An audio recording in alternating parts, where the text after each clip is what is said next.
অদ্ভুত এক ব্যবসা, যেখানে দামাদামি বা পণ্যের দাম নির্ধারণ করা হয় কানাকানির মাধ্যমে। বিক্রেতা আর ক্রেতা চুপিসারে কথা বলে, আর তৃতীয় কেউ কিছুই বুঝতে পারে না। এখানে পণ্যের নিলাম হয় কানে কানে। কিন্তু কেন এমন গোপন পদ্ধতিতে বিক্রি হয় পণ্য?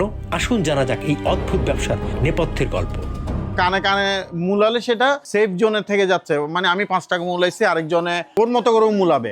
আমাদের পারসেপশনে এটা কানে কানে মূলানোর কারণে দাম বাড়ে, কারণ যিনি হ্যান্ডেলিং করতেছে উনি তো ওনার একটা জায়গায় রেট না হলে উনি ছাড়বে না।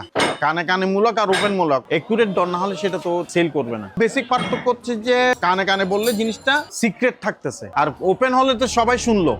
প্রাইসিং বা দরদাম নির্ধারণের প্রক্রিয়াই এখানে অবাক করার মতো। কানে কানে হয় মূলামূলি, আর নীরবতার মধ্যেই ঠিক হয়ে যায় পণ্যের দাম। কিন্তু এই কানে কানে দরদামের ইতিহাস কবেকার, কিভাবে শুরু হলো এমন ব্যতিক্রমী পদ্ধতি, জানাচ্ছি সেই অজানা গল্প।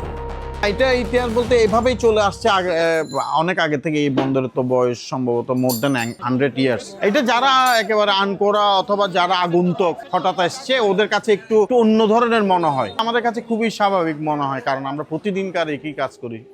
কোটি কোটি টাকার ব্যবসা হচ্ছে শুধুই কানাকানির মাধ্যমে। কিন্তু এই নীরব দরদামের মাঝেই লুকিয়ে আছে বড় বিপদ। ফিসফিস কথায় যদি ভুল শোনা যায়, 5 লাখের জায়গায় যদি শোনা যায় 5,000, তাহলে কি হবে? ব্যবসা মানে তো বিশ্বাস। যেমন ও 400 বলতেছে, আমি শুনতেছি 700, কিন্তু এই মাছটা তো 700 যাওয়ার কথা না। ও কেন 700 মূলাচ্ছে? আসলে তো ওকে বারবার 2-3 বার নক করার পর তা অনেক সময় আমাকে বলতে হয় যে ভাই একটু, মানে এটা আমি পার্সোনালি বলি আর কি, একটু ইংলিশে বলো। 4 আর 7 বাংলাতে 400 আর 700 অনেক সময় সিমিলার হয়ে যায় উচ্চারণের, ভোকাল কর্ডের জন্য। তো এরকম ওকে বারবার কনফার্ম করতে হয়। এখানে আসলে সকাল 8টার দিকে এখানে শুটকি মাছের বিডিং হয়। নিলামের মধ্যে এই শুটকি মাছগুলো সর্বোচ্চ যতটা রেট উঠে তখনই আমরা সিদ্ধান্ত নিই যে এটা সেল করবো। এটা মূলত আসলে একটা অথেন্টিক থিঙ্কিং। ওপেন যদি বিডিং হয় 1 টাকা যদি আমি মূলা, আরেকজন সেটা শুনে 2 টাকা মূলাবে। সো এটা একটা লজিক।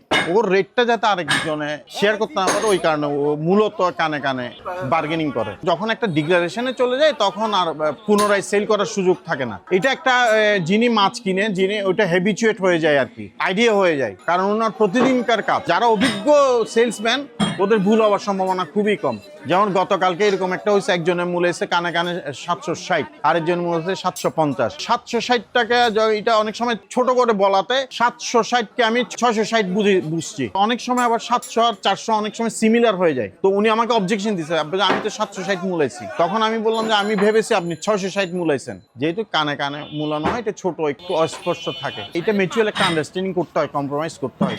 এটা সমুদ্র থেকে আসে, অনেক পরিশ্রমের বিনিময়ে আসে। জীবন বাজি রেখে একটা কাঁচা মাছ সংগ্রহ করে এবং তারপরে সেটা শুকানো হয়, এবং নিশ্চয়ই ওর কাছে এটা শোনার চেয়েও দামি, যেখানে সে জীবন বাজি রেখে মাছটা সাগর থেকে মাছটা আসে, হেঁটে যাওয়া যায় না। তো এটা ওর কাছে অনেক মূল্যবান।